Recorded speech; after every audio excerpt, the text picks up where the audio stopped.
Greetings and welcome to the Southside Help Center Show.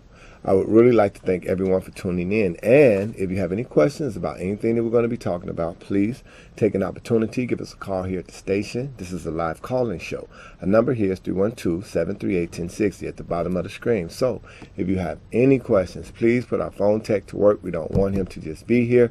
We want him to actually work. So give us a call here at the station if you have any questions about anything that we're going to be talking about today. Today our focus is going to be on youth. We do have a guest. Our guest is just running a little bit late, so he will be here shortly, so you can look forward to that. But we're going to talk about youth and focus in on youth. The Southside Help Center has been around for 25 years. This is our 25th year anniversary, and one of the things we also did 25 years ago was we had focus on youth.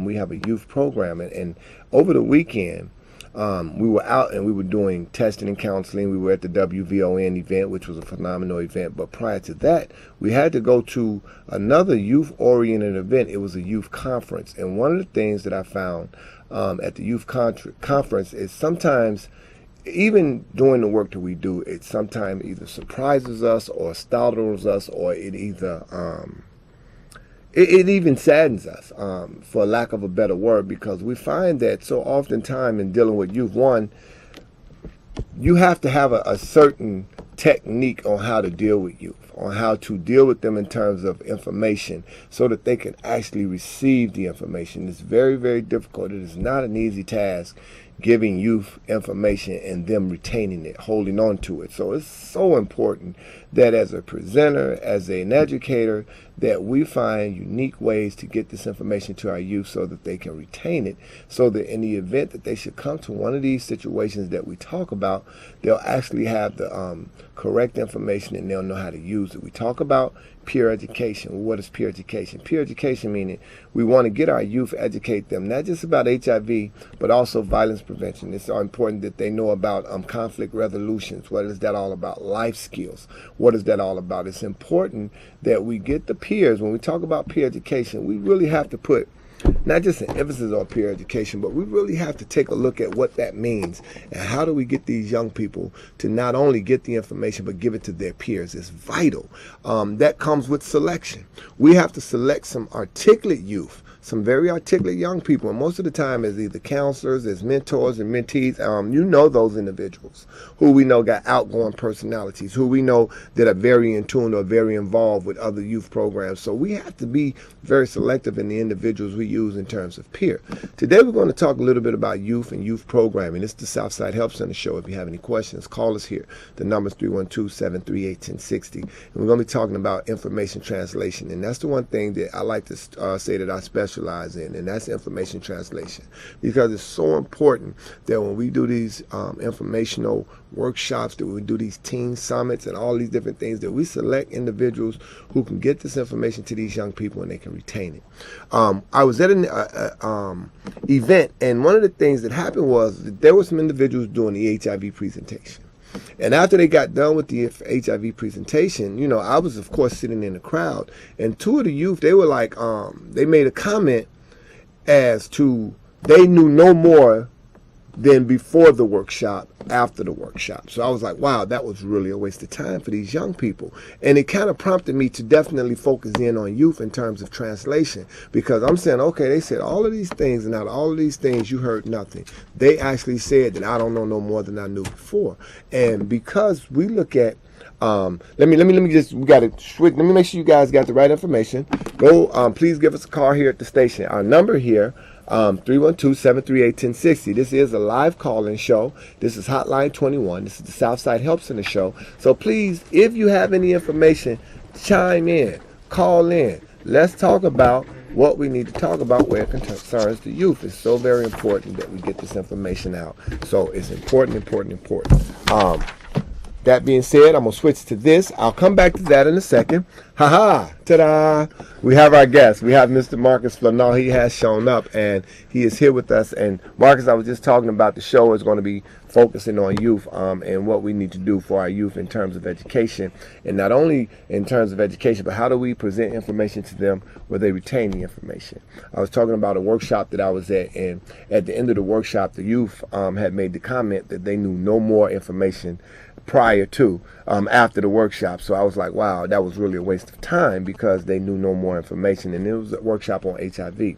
And I was just at the point where I talk about individuals at my age. When I talk about my age, when we talk about the epidemic being 25 years old, most of the individuals who started getting the information early on, 25 years ago, those individuals, for the most part, have the information, use the information. Those numbers may be either staying or going down because so oftentimes they have the correct information in order to change their behavior. But what I'm finding that so right now, so many of our youth or our young people really don't have the same concern about HIV that we had. And that's one of the reasons so oftentimes it's impacting them in the way that it is, and those numbers are going up, is because so often our youth are not getting the information or not getting it the right way where they can actually hold on to it, retain it, and then transfer it, give it to another individual. We talk about peer programming and why is that so important. My guest today is Mr. Marcus Flenault. He works with the Southside Help Center. He's actually been working with the center for quite some time. And just to give you a little history on Mr. Flenault, at that time, he was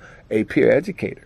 He was one of those individuals that I'm speaking of, meaning that he, and this is what makes him so unique and phenomenal, he was a peer educator then, and from that he has become a program director because he took it back then. Even then, the Southside Help Center was educating youth, not only educating them, but educating them in such a way that they were actually getting the word out, and they were actually communicating with other youth who were able to maintain and retain the information. And that's how Mr. Marcus Flenault actually got his start. So it's very, very, I'm very pleased and blessed to even be in his presence in terms of a youth educator and presenter. Right. So this is Mr. Marcus Flenault, Director of Programming. So I don't want to do all the talk. I want to pass it over to Marcus and just Marcus, one of the things we want to make sure that we talk about, one of the things, our upcoming events is important because we've got to get that information out there. Then we're going to talk about some techniques and some things that we can do as educators or as mentors, what we can do to get this information out so that our young people can retain it. I mean, keep it and pass it on. So talk a little bit about what you got coming up. That's going to be very important. Well, definitely, and just to kind of piggyback off what you were already talking about, one of the things that that Southside definitely was ahead of the curve on was making sure we had some type of interactive peer leadership programming, and that's what hooked me in. Mm-hmm. That's what got me involved, and you know, oftentimes. We think that repetition, especially the young kids, they think that repetition, oh, I heard that a million times, but it definitely works. Because once they hear that message 1,000 times, they start remembering that message right off the back. That's right. So it definitely helps. And we have interactive programs right now. We have one of our programs that's watching, our Digital Imagination program. And Digital Imagination is we're incorporating video and video and photography and these aspects that the youth like to do, that they want to do. They want to create websites and whatnot, but they're using that knowledge to create the messages, the prevention messages that they're going to attract to. That being said, one thing is for parents, this is what you need to do or how you can get in touch. You talked about that program. Tell parents how they can get their children involved in that particular program because it's going to be, it's phenomenal, one, to even have them out there looking. Two, what do they need to do to get their children involved in these type of programs? And how do they get involved in our free programs? Because all of our programs are free. So keyword, free. Digital Imagination is actually our After School Matters program. So we're funded through After School Matters to provide that program, and also the Illinois Department of Human Services. Gotcha. They also fund that program, and that's pretty much how our programs are free of charge to all the youth citywide. We have the Digital Imagination, we have the peer leadership, we have male mentorship. Well, slow down. Digital Imagination. When do that program meet? That currently for the summer we meet Monday through Thursday. From 4 to 8 p.m. and we're almost at the end of our session. We end next Thursday, but we will be back in the fall. Okay. And the fall session starts in October. And how do parents get their children involved? What do they need to do? They go to afterschoolmatters.org and they look up Digital Imagination, or they can do a search for Southside Help Center and they can sign up through the program there. Okay, parents, there's one program, and we always talk about. I used to always say this when my boys was young. I was like, help me to help you. So this is how, as parents, we understand that parents have other obligations. So we're not We don't want to take light from the fact that parents have to work. Parents have to provide and feed our children. Parents don't have a lot of time to deal with their children. So help me to help you. And ain't nothing wrong with when I say we fall short as parents is we don't take advantage of these type of programs where we know where our kids are, what our kids are doing, and what our kids are learning. Right. So it's important that parents, one, identify these programs, two, come in, meet the individuals like Ms. Flanall who's providing that particular service and get involved. Because we know you as parents, you got a lot of things on your plate. So we don't want to minimize how important the parent job is. But parents, help us to help you. So get your kids involved in After School Manager, also the Digital Imagination Program. It is vital for you to get them involved, and then we'll do the rest. That's one. The other program you mentioned, talk about that as well. We have the male and female mentoring programs that are currently taking place. We have our after-school programs, which we have two basic programs. We have a program for grammar school students, which operates during the school year from 2 to 5 p.m., and then we have our high school program, which operates in the evening from 5 p.m. to 8 p.m. Okay. And Digital Imagination is one of those programs. We have this summer we started a new program called Teen Night Out, and our youth council they're actually spearheading that. Wow. They actually came up with all the activities and the trips, and they have a couple on-site activities that we're going to be doing that's primarily safe, drug-free, violence-free events and activities for teens to get into over the summer.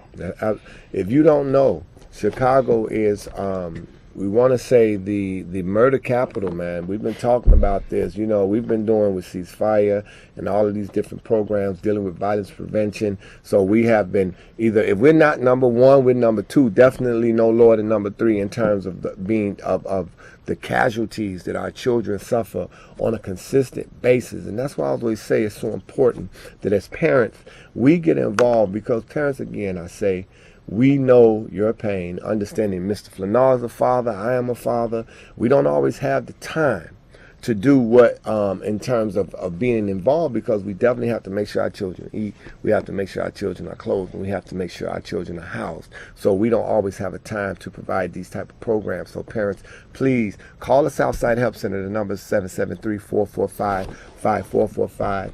Call the Southside Help Center, check, or you can go to our website, www.southsidehelp.org, and then look at the programs that we offer. So if you don't get enough information today, please go to our website, www.southsidehelp.org, and check in and see what type of programs we actually have for our young people. So again, parents, in order for us to then bring the numbers down in terms of violence, in terms of murder, in terms of gangs, there's over 68,000 gang members in the city of Chicago. It's a lot out here for them to do.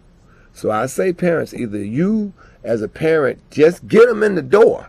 You know what I'm saying? As parents, just get them in the door, and then we'll do the rest. But if you don't even do that, I mean, you know, the numbers are going to continue to go up in terms of violence. The numbers are going to continue to go up in terms of HIV positivity, in terms of STD positivities. We're talking about alternatives. We're talking about conflict resolutions. And again, I say the more situations we provide for our youth, the better off they are, because if they should happen to come into contact with one of these situations, having seen it before, they can make a good decision about what they want to do. And we're talking about across the board. So when we talk about violence prevention, we start talking about conflict resolution. We're going to have Mr. Flanall talk about that. And also life skills. That's vital. When you talk about conflict resolutions, just give us a little quick overview of what that means in terms of male and female mentoring, some of the things that they offer when they talk about conflict resolution. What does that entail? Well, when we talk about conflict resolution, we're talking about teaching our youth the skills necessary to resolve conflict peacefully. It's plain and simple. Plain and simple. Plain and simple. You know, something as simple as walking away. Yes. And if you can't walk away, learning how to use appropriate language so that altercation doesn't escalate. You know, oftentimes, you know, sometimes we get caught in situations that we just can't change. You know, but if we teach our youth these skills, then we can reduce the incidence of these problems. Absolutely. So we're talking about unforeseeable circumstances, and that's what this is. When we use words like conflict resolution, it's real easy to say this stuff, but it's a whole lot more difficult when our young people come into contact with these situations and having never seen them before, how would they react to them? So it's real easy, and we're not confused that as parents, as teachers, as educators, it's always easy to say some stuff. It's a whole lot more difficult to actually do something different.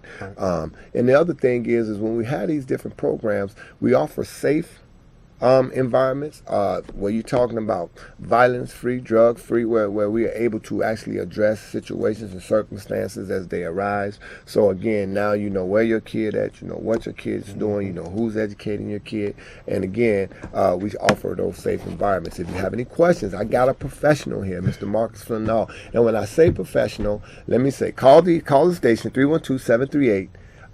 If you have 1060, if you have any questions for Mr. Flanall, and I say a professional because I know he went from being a youth participant into a youth program director. So when you talk about the experience, this is important, you know, because I say this all the time.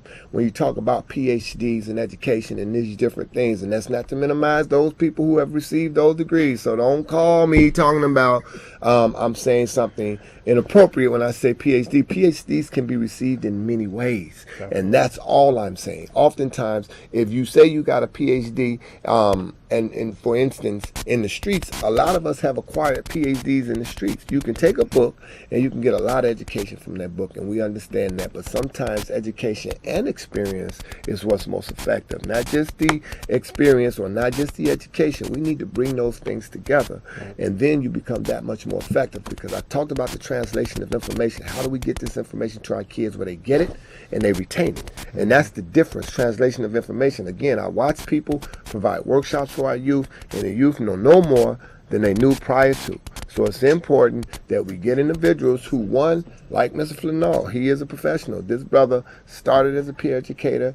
He is very educated. When I say that, this dude is computer whiz. I mean, he has manufactured more websites. He has his own radio station. I mean, just a lot of different things. So Mr. Flanall is not just an individual here. He is not just talking the talk, but he's walking the walk. So it's somebody you need to know, and I am honored to have him here. So if you have any questions for Mr. Flanall, please give us a call here at the station. The number is 312-738-1060, and get the opportunity to ask the questions of Mr. Flanall. He's an absolute professional. Go ahead, Mr. Flanall. And also, one of the treats that I did for you this week, I also brought two of our youth that are actually participating on a youth council, so they can also answer questions that you may have about programs that are coming from a youth perspective. And that's so very, very important that you understand. And we got them right over here. They right over there. They sitting there. Now we put them on the spot. They changing different colors, but we got youth in the studio. It's so important that, you know, you understand. We're not just talking the talk, but we're walking the walk at the Southside Help Center. We got youth. We got youth program. We're providing education. Come by the center. We're located 10420 South Halsted. Come by the center. We're located 10420 South Halsted. Call us 773-445-5445. Get involved. We have a number of different programs for youth, so parents take advantage of these programs. We got a caller. We're going to get this call, and then I'll come back to Mr. Flanall. You're on the air. Yes, you're on the air, caller. Hello. Yes, this question is for Marcus. Okay. I wanted to know, how much have you learned since you've been a youth there, in terms of where you are now in life with the Southside Help? Okay. You know, I honestly, I've learned a lot. When I first started at Southside Help Center, I hate to use the word delinquent, but I was a little bit on the delinquent side. But they've definitely taught me a lot. I also sought out a lot of information. I did attend Columbia College, and if it wasn't for the support of our youth director back at that time, you know, I probably wouldn't have been there. We definitely have a great support system. We have individuals like Mr. Cherry, and even though he's not a part of the youth department, he's definitely one of those who constantly supports us and comes and helps us when we need him. Our mentoring program, Mr. Clayton, definitely pushed us and really to achieve more in life. So I definitely learned a lot. I enjoy my time there, and still enjoy my time there, working with the youth, and it's amazing that a lot of the youth that come through the door now are still some of the same personalities that were back when I was a youth. And they're just dealing with some of the same issues, some of the same dangers, and to know that we actually were able to help them with that because we also got that same mentoring. Right, and let me not be remiss to say this. Mrs. Betty Smith, who was the founder of the Southside Help Center at that time, her daughter, Ms. Valerie Smith Reed, who has since went on. We have a Valerie Smith Reed Scholarship Fund, and let me say that we have been sending hundreds of youth to college as a result of Valerie Smith's efforts. And Ms. Smith at the time, I'm speaking of Valerie, she was the youth educator at the time. She was the youth program director, and she was one of those individuals who actually helped to recruit Mr. Flanneau into the program, not just him, but many of our other youth who have went on to not only offer other youth such great experiences and opportunities, but even still, Valerie Smith Reed, in her memory with the Scholarship Fund, she still is providing so many of our young people with their way. It is vital. Again, if you would like more information about the Valerie Smith Reed Scholarship Fund, we are going to talk about that at another program. We're going to highlight that. Please check our website, www.southsidehelpcenter.com, and you can pull up the Valerie Smith Reed Scholarship Fund, and it'll tell you what the criteria are in order to receive that scholarship. And it's because of Valerie that Mr. Flanneau is a part of the program. It's because of Valerie that I am a part of the program as well. She actually recruited me quite some time ago. So Valerie Smith was a vital part, and Mrs. Betty Smith, our founder, through her vision, we've been in business for the last 25 years. I just wanted to make sure that we talked about that because Valerie was vital, and it's because of her that we have such great youth program and great youth leaders right to this day. I think I got a caller. Let me get that caller. You're near, caller. Yes, you're near. Hi, yes, I'd like to just let everyone know that Marcus is a great participant in the program. He does great work with the children. I've seen him in action. He's here all hours of the night. He's here on the weekends. And I just want to give thanks to him. He's done a wonderful job with the children. Thank you. Thank you. And we talked about that as well.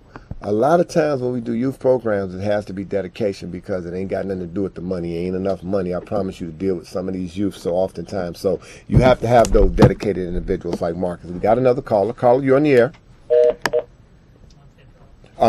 It's so oftentimes you have to have dedication. One of the reasons you have to have such dedication is because it ain't even about finances. Dealing with some of our young people, we know if you have parents, some parents don't even want to deal with their kids, right. So you already know when they come to us how difficult that task can be sometimes. So it takes a lot of dedication. I promise you. It takes a lot of dedication. But we got two young ladies, and we want to make sure that we got those names out there. And one of the things I want to do is we're going to bring them back where they actually sit in Marcus's seat. So real quick, tell what are the names? That's what we need to know. Oh, we have Janelle and Breland here. We got Janelle. Janelle, step over here. Hurry up. Come on over here. Get over here. And slide over this way a little bit. There we go. We put them on the spot, and that's a good. There you go. Get your chair. If you have any questions, take advantage of it. Call Janelle and Breland right now. We got a couple of minutes, so please do call. But we just wanted you to know we got a couple of our beautiful youth here, Janelle and Breland. These are some of the individuals who we have been able to offer services to, and again, get them to become peer educators. And that's what you need. You need individuals like these who have, look at the smile, who have the tenacity, to have the go-get-itness, if that's a word. I can make up a word too, to have the go-get-itness in order to provide the necessary education for our youth. So we're running out of time, but what I'm going to do, I'm going to look at following up next week with our youth. We're going to bring on our two young people next week, so write your questions down, give us a call here at the station. The number here is 312-738-1060, or call us at the Southside Help Center. The number there, 445-5445, area code 773. Next week, so girls, look forward to it. Next week, we're going to bring our youth back so that we can talk to the youth about some of the things that they're doing at the Southside Help Center and how it actually benefits them. And it's what are some of the things that you guys can do to become involved. It's so very important that you know that we have been in business for 25 years providing youth with education and direction, and we got a couple of them here. They think they're going to get away, but I got them. So the next time we have our next show, we're going to look to have our youth on. So please look forward to seeing the Southside Help Center. We'll be on next week at Wednesday at 5, so please tune in Wednesday at 5. Until we see you again, we bid you peace.